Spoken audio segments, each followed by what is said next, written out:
क्या बकवास कर रही हैं आप? मैं जो अभी अभी यहाँ आया हूँ, तो क्या मेरा फरिश्ता आया था इसे लेने? कहाँ है मेरी बहन? बताए मुझे, नहीं तो मैं पूरे पार्लर को आग लगा दूंगा। इमाद पूरे पार्लर में इसे देख चुका था और अब इसका दिमाग घूम चुका था, तभी भूखे शेर की मानिंद रहा था। पार्लर वाली भी बेतहाशा परेशान हो चुकी थी। यकीन करें मिस्टर इमाद, हमारे पार्लर का एक नाम है, एक मकाम है। हम अपने कस्टमर की जान और माल की हिफाजत खुद से भी बढ़कर करते हैं। बाहर यही कहा गया था कि हरीम को बिला दे, इसके घर वाले लेने आए हैं। पार्लर वाली ने तहम्मुल से उसे समझाने की कोशिश की। इमाद अब परेशानी के आलम में बाहर निकला था। पापा को भी फोन पर तमाम सूरत हाल से आगाह कर दिया। वो उसे आसपास हर जगह ढूंढते फिर रहे थे। कोई सुराग भी तो नहीं मिल रहा था कि वो कौन लोग थे जो उसे लेकर गए। यूसुफ साहब और इमाद ने बहुत ढूंढा मगर वो कहीं ना मिली।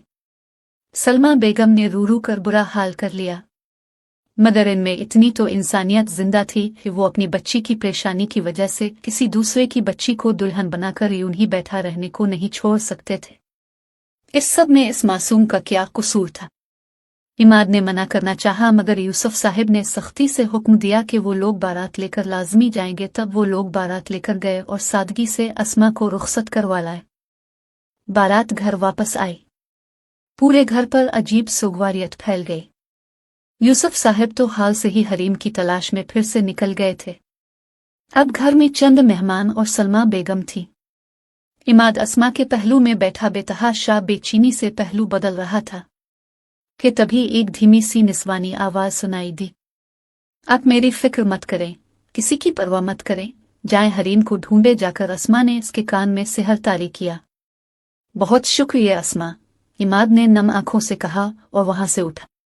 सलम बेगम की परेशानी के बावजूद वो चेंज करके दोबारा घर से बाहर निकल गया। सरदार जायश जहांगीर सर्द चेहरा लिए अपनी गाड़ी से नीचे उतरा था। सामने ही रफीक हाथ बांध है इसके सामने आया। हम उसकी बहन को उठा लाए सरदार जी। किधर है? आपके कमरे में, रफीक ने कहा तो वो गम गुस्से से पागल हो गया। तुम्हारी हिम्मत कैसे हुई रफीक उसे मेरे कमरे में रखने की? अभी के अभी उसे निकालकर बाल में लाओ, वो कहता तनफिन करता आगे बढ़ा, जबकि रफीक भी इसके पीछे ही चल पड़ा। हरीम कालीन पर बैठी अपनी किस्मत पर आंसू बहा रही थी। जब कमरे के दरवाजे के बाहर भारी बूटों की धमक सुनाई देने लगी तो हरीम का दिल उछलकर हल्क में आया। दरवाज खुला। हरीम का दिल चाहा कहीं छप जाए, मगर वही शख्स इत्मीनान से अंदर आया जिसने उसकी एक झलक गाड़ी में देखी थी। ये वही फिरौन था जो उसे उठाकर लाया था। सुनो लड़की, तुम्हारे लिए अच्छा यही है कि सरदार के सामने अपना मुंह बंद रखना। जुबान दराजी की तो जुबान काट कर फेंक दी जाएगी, अगर हाथ चालाकी की तो हाथ, आंखें निकाली तो आंखें निकाल लो। गा, समझी? वो कहता हरीम की जानिब बढ़ा तो वो रेंग कर पीछे हटने लगी, मगर रफीक ने फिर आकर उसे बाजू से दबोचा और अपनी जगह पर खड़ा किया। चुपचाप उसे घसीट कर बाहर ले जाने लगा। लाउंज में लाकर रफीक ने इसे एक सोफे पर धकेला। वो बुरी तरह रोने लगी। जायश ने बगौर उसे देखा। नॉर्मल कद, बेदाग गोरा वजूद, नाजुक और मछली की तरह झटपटती वो इसे अजीब लगी। मिटासा मेकअप, खिले बाल, कंधे पर सीट किया गया दोपट्टा जो आधा सीने पर आधा पुश्त पर था। वो कहीं से दुल्हन तो नहीं लग रही थी। खोल दो इसके हाथ, जायश ने नफरत से कहा तो रफीक ने इसके हाथ खोल दिए। वो आजाद किए जाने पर मचलकर पीछे हटी। तुम जाओ, जायश ने सर्द लहजे में कहा। रफीक बाहर चला गया। अब की बार इस भारी गंभीर मर्दाना आवाज के ताक़ुब में हरीम ने अपने दाएं जानिब देखा तो खौफ से पूरे जिस्म में एक सनसी सी दौड़ गई। हरीम ने झटपटाकर अपने लबों से वो टेप भी खींच ली। कौन हो तुम? मुझे क्यों लाए हो यहाँ? जवाब दो मुझे, कौन हो तुम? अनजान जगह, अनजान लोग। वो खौफजदा थी मगर अपने खौफ को खुद पर हावी नहीं होने देना चाहती थी। तभी जितना हो सका अपने कांपते लहजे पर काबू पाकर चलाकर इससे पूछा, तुम्हारी और तुम्हारी दरिंदा सिफत शैतान भाई की बर्बादी हूँ, मौत हूँ, तबाही। बड़ा शौक है उसे इज्जतों से खेलने का। देखते हैं यही खेल अगर उसकी खुद की इज्जत से खेला जाए तो कैसा महसूस करेगा वो। सामने वाले ने सरसराते लहजे में सुकून से कहा, तुम्हें कोई गलत फहमी हुई है। क्या किया है मेरे भाई ने ऐसा जो तुम ऐसे बोल रहे हो? हरीम ने तोख कर कहा तो सरदार जायश जहांगीर ने अपने सामने खड़ी इस तुल भर की लड़की को देखा जो सामने खड़ी इसकी आंखों में आंखें डालकर सवाल कर रहे। मेरी बहन को मोहब्बत का झांसा देकर बर्बाद किया है तो मेरी भाई ने, इसे मोहब्बत के जाल में फांस बर्बाद किया है तो मेरी घटिया भाई ने, इसकी इज्जत से खेलकर उसे रुस्वा किया है तो मेरी बदजात भाई ने, और कुछ सुनना है या थोड़ी बहुत गैरत है तुम्हें भी? ये सब दोहराते सरदार जायश जहांगीर की आंखों से लहू छलकने लगा जिसे देख हरीम को अपने पूरे बदन में च्यूंटियां सी रेंगती महसूस हुई। क्या बकवास है ये? ऐसा कुछ नहीं है। देखो तुम्हें कोई गलत फहमी हुई है। तुम अच्छी तरह छानबीन करो। ऐसा कुछ नहीं होगा। मीराबे ऐसा कर ही नहीं सकता। Shut up. छोड़ दो मुझे। मेरे पापा परेशान हो रहे होंगे, मम्मा रो रही होंगी, सब सोच रहे हो कि मेरे साथ क्या हुआ। देखो मेरी जगह अगर तुम्हारी बहन। Shut up. वो धाड़ा था। मैं भी तो इसे यही बताना चाहता हूं कि किसी की बहन की जगह उसकी खुद की बहन भी तो हो सकती है। वो भी तो बर्बाद हो सकती है। जैसे मेरी बहन ने रुस्वा होकर खुदकशी करने की कोशिश की और कोमा में चली गई है, बिल्कुल वैसे ही इसकी बहन भी तो गंदी हालत में वापस आ सकती है ना। इसने इंतहाई सफाकी से उसे सरता पीर घूरते हुए ये गलीज अल्फाज कहे तो हरीम की रूह तक कांप गई। इन अल्फाज पर वो बिखरे हुए हुलिये में अब सामने फिरौन बनकर टांग पर टांग जमाए बैठे अनजान शख्स को खूनखार निगाहों से घोर रही थी जिसने ये सब किया था। वो रोना नहीं चाहती थी मगर आंसू खुद बखुद पलकों की बाढ़ तोड़कर चेहरे पर लकीरें बना रहे थे। मेकअप ज़दा चेहरे पर काजल फैल चुका था जिसे देख सामने बैठा शख्स हंस उठा रहा था। कौन हो तुम? मैं तुम्हें जिंदा नहीं छोड़ूंगी। क्यों लाए हो मुझे यहाँ? हरीम जा रहा न तेवर लिए उसकी जानिब लपकी और इससे पहले वो इससे दस्त दराजी करती। गुस्से और इश्तियाल से पागल सरदार जायश जहांगीर अपनी जगह से उठकर खड़ा हुआ था। फिजा में उठा उसका नाजुक हाथ कलाई से मरोड़ कर उसकी कमर से लगा दी। हरीम के मुंह से एक दर्दनाक चीख बरामद हुई। लगता है डार्लिंग, तुम्हें अपने बॉडी पार्ट्स कुछ ज्यादा प्यारे नहीं, तभी ऐसी जुर्रत का मुजाहिरा कर रही हो और जानने की इतनी भी क्या जल्दी है। आज रात को मैं तुम्हें बहुत अच्छा मौका दूंगा खुद को जाने का, जब तुम अपने भाई के किए एक घिनौने फेल का अंजाम बगैर कर पिल की जिल्लत उठाओगी। वो इसके कान में भूखे शेर की मानिंद रहा था। इसने भी अपनी पूरी ताकत लगाकर इस भेड़िए से अपनी कलाई छुड़ाई थी। इसके सामने वो डट गई थी।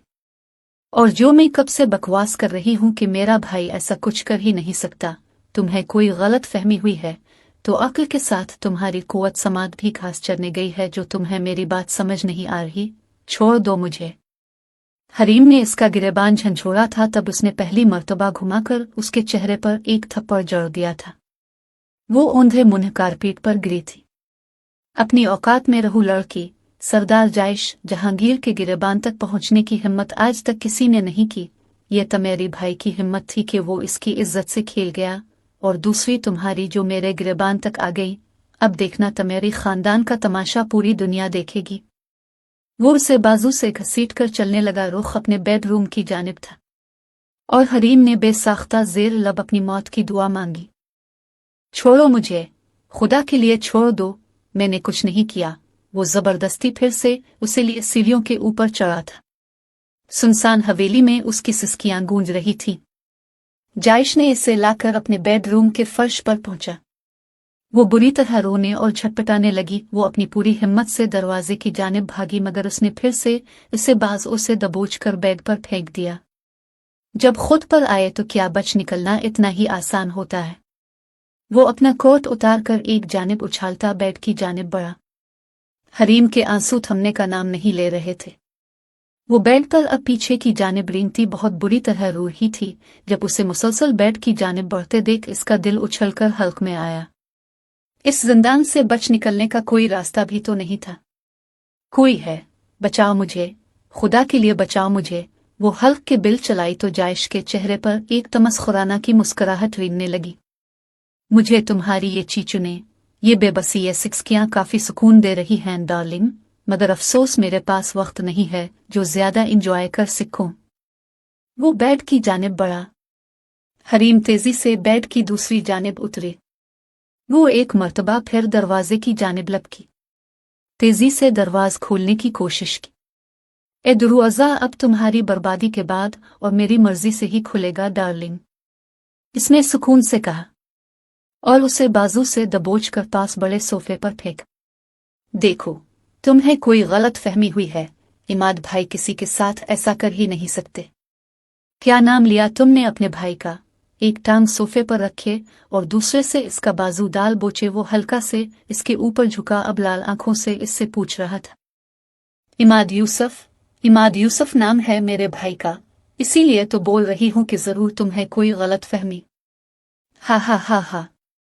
हरीम की बात बीच में ही रह गई जब इसका हिकारत आमेज तमस्खुराना कहा कमरे में गूंजा। दाद दीनी पड़ेगी, इस मासूम चेहरे के पीछे कितनी मक्कार लड़की छपी हुई है।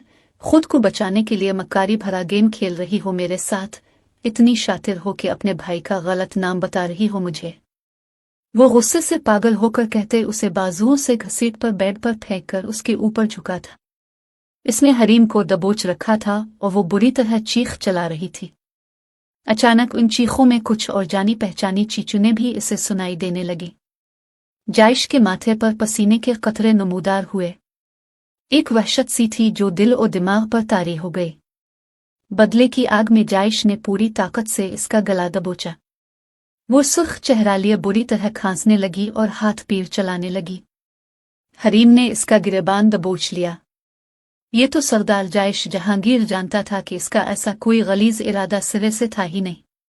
वो ऐसा कोई इरादा नहीं रखता था कि बदले और इंतकाम की आग में इस कदर पस्तियों में गिर जाए कि एक लड़की की पाकीज़गी को रौंद डाले। हर गज नहीं।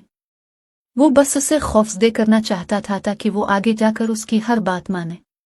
मगर उसकी दिलखराश चीखें सुनकर जायश को लगा कायनात की हर चीज जरा जरा इस पर लानत भेज रहा है। एक लम्हा भी ज़ाय किए बगैर वो इस कमरे से बाहर निकल गया, फिर अनाबिया के कमरे में गया।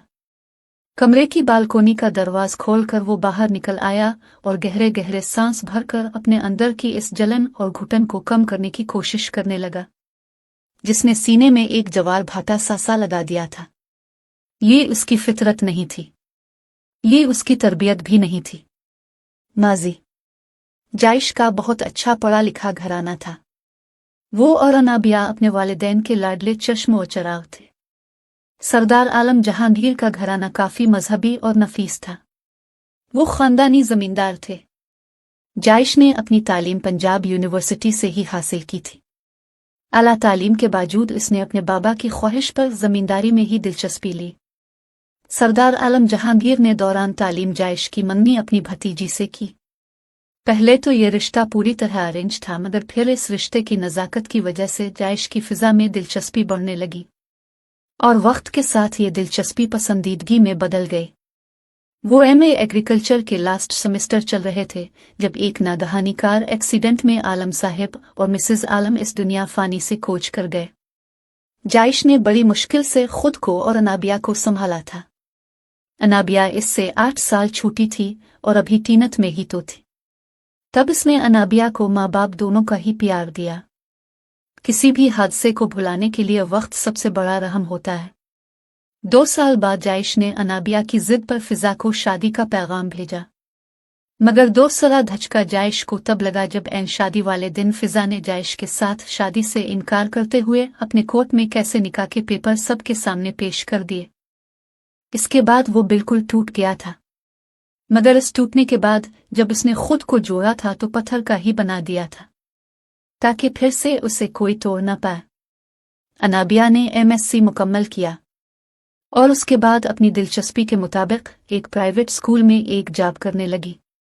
जायश ने जब जब इससे शादी की बात की तब उसने ये कहकर टाल दिया कि वो अभी उन झंझटों में नहीं पड़ना चाहती।